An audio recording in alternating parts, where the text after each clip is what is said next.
Bonjour à tous, bienvenue dans cette vidéo de Resolve 101 Plus.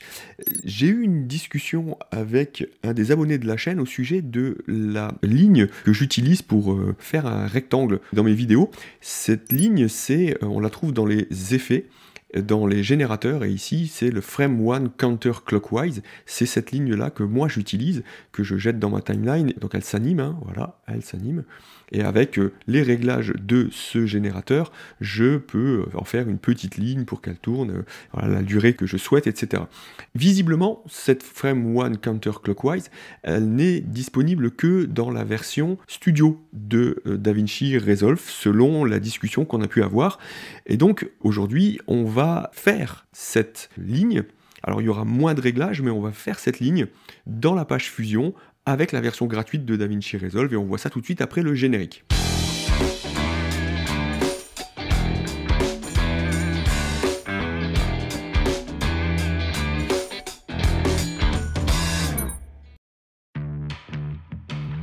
Voilà, pour faire une ligne qui s'anime comme ça, qui va s'afficher, s'aligner, et puis on pourrait la faire repartir, comme c'est le cas ici pour celle-ci, de manière simple, dans Resolve version gratuite, on va aller dans la page Fusion et on va créer cette ligne avec son animation. Donc pour ce faire, on va déjà ici, dans notre timeline, se mettre une composition Fusion. Donc on va se prendre dans les effets ici, on va venir dans la toolbox, et dans la recherche, on va taper composition. Quand on fait comp, on a tout de suite composition fusion, on la prend, on la glisse dans la timeline, on ferme ses effets, et donc ici on a tout de suite une composition fusion. Moi par défaut elles sont réglées sur 5 secondes, et donc on a une composition fusion qui va durer 5 secondes. C'est ce qu'on va utiliser pour créer notre ligne qui s'anime, notre case en fait, notre rectangle qui va s'animer. On va se mettre sur cette composition fusion, on va faire un clic droit et on va lui dire de l'ouvrir dans la page fusion. Lorsqu'on vient ici, on voit bien que c'est une composition fusion qui est vide, on n'a qu'un media out, il ne se passe rien, rien ne s'affiche à l'écran. Donc ce qu'on va faire déjà pour être un peu tranquille, c'est qu'on va mettre un background ici, et on va le relier au nœud media out, et du coup on va se retrouver avec un background noir. On va changer la couleur pour des questions de facilité, on va le mettre blanc, et on va cliquer sur OK, ce qui fait que lorsqu'on a ce background ici qui s'affiche dans le media out, dans le viewer 2, lorsqu'on va le réduire un peu, on a les bords de notre image. Voilà, avec notre background comme ça rattaché à notre media out, ce qu'on va faire, c'est qu'on va donner une forme pour notre bordure, pour créer notre animation. Donc pour faire ça, eh bien, on va aller chercher la forme dont on a besoin. À nouveau, comme on a l'habitude de faire maintenant, on fait une majuscule espace pour ouvrir l'outil de sélection, et on va taper la forme qu'on souhaite. Si on veut un rectangle, on tape rectangle. Si on veut un triangle, on tape triangle. Il y a aussi l'ellipse pour faire des cercles ou autre chose. Ellipse ici avec 2 L, ELP pour le raccourci.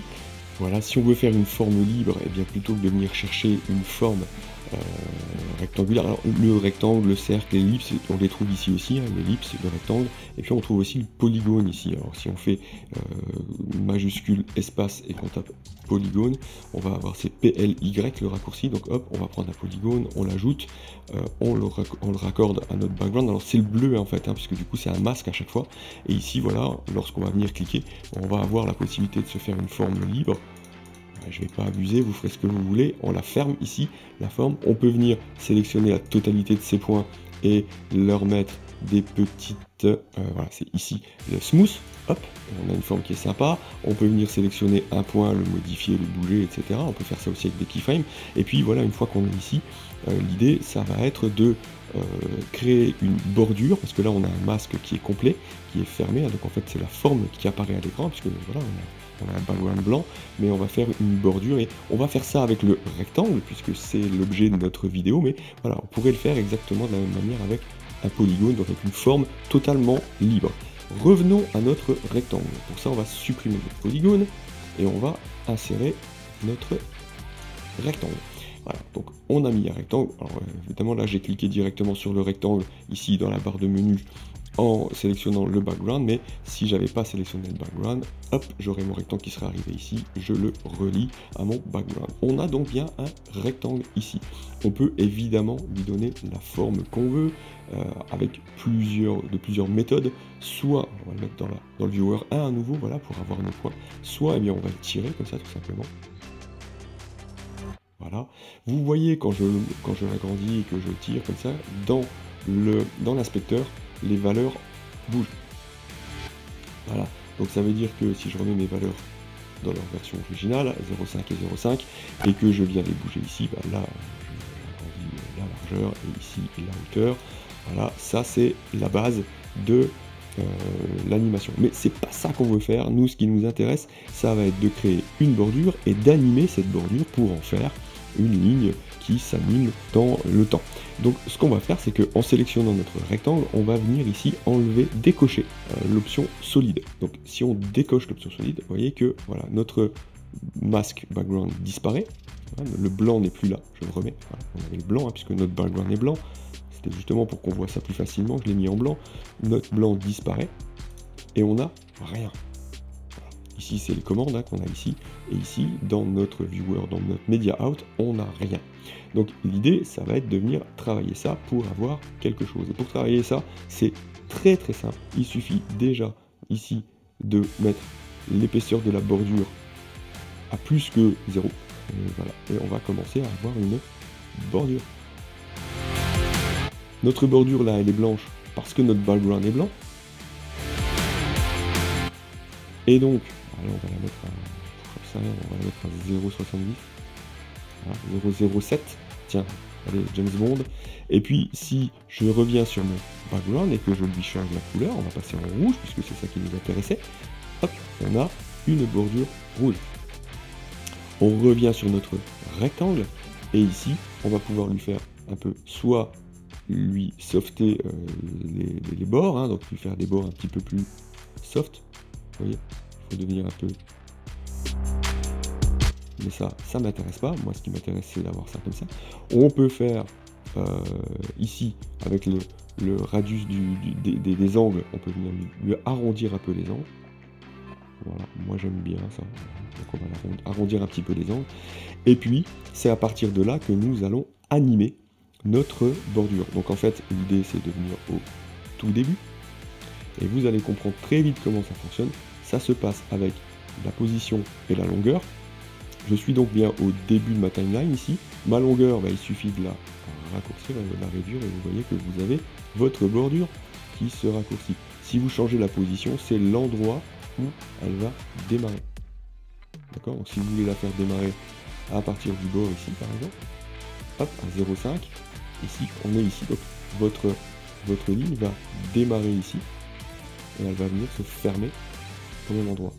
Et donc, on est bien au début de notre timeline, on vient mettre la longueur à 0, on lui met une petite keyframe, on vient par exemple à 50 images pour que ça s'anime pendant 50 images, et lorsqu'on vient mettre la longueur à 1, notre bordure s'est fermée. Il nous a bien rajouté une keyframe, on la voit ici si je me déplace, voilà. Admettons par exemple, comme on a une timeline qui dure 5 secondes, donc 125 images, si on veut se laisser 50 images pour que notre bordure disparaisse, on va venir à 75 ici, on va remettre une keyframe sur la longueur, et à notre dernière image, la 124e, on va remettre une keyframe à 0, et voilà, on a animé très facilement, ça, et on a animé très facilement, dès que je vais faire play, notre bordure.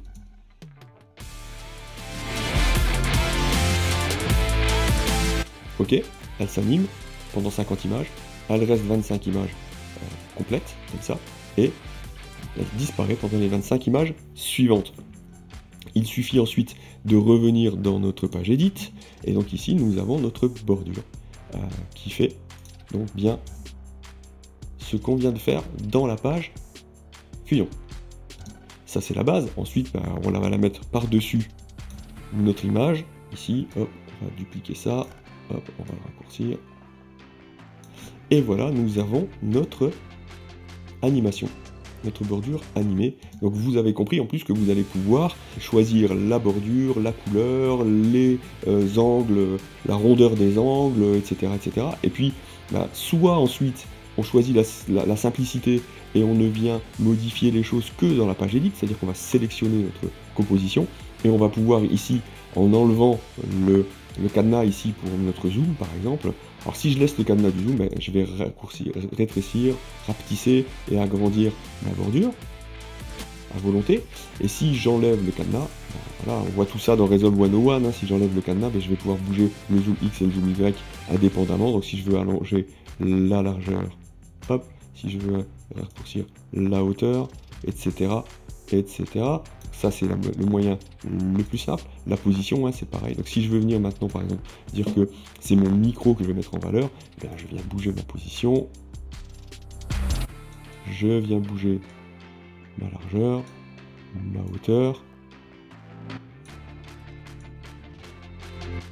Et voilà, je viens mettre en valeur mon micro.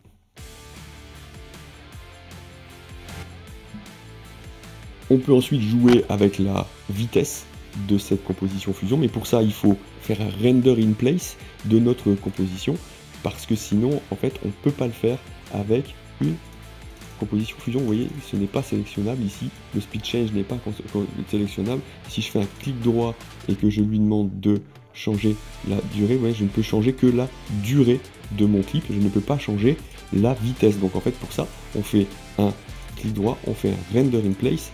On lui prend bien entendu un format qui prend en charge le canal alpha, parce que sinon on va avoir notre ligne rouge sur un fond noir. Donc on va prendre un 4444 par exemple, un ProRes 4444, on fait render, il va nous rendre ça sur place, et puis ensuite on va pouvoir modifier la vitesse, etc. Mais on peut aussi toujours revenir dans Fusion, ici, voilà, et on peut remodifier ici si on veut. Alors c'est un peu plus long, mais en même temps ça nous laisse plus de possibilités, parce qu'on peut faire absolument ce qu'on veut, on peut déplacer aussi ici dans Fusion. Donc voilà, à vous de choisir ce qui va vous plaire le plus. Est-ce que vous revenez toujours dans Fusion et vous retravaillez? On pourrait en exporter une macro ou un modèle à template. Ça c'est un autre sujet, parce que c'est un peu au-delà de Resolve 101+, on pourrait le faire si vraiment on le souhaitait, mais voilà, faisons pour l'instant pas à pas. On est déjà venu dans Fusion, on a animé notre ligne, on est déjà bien. Donc voilà, amusez-vous bien, faites de bons montages, bricolez bien dans Fusion, et à très bientôt.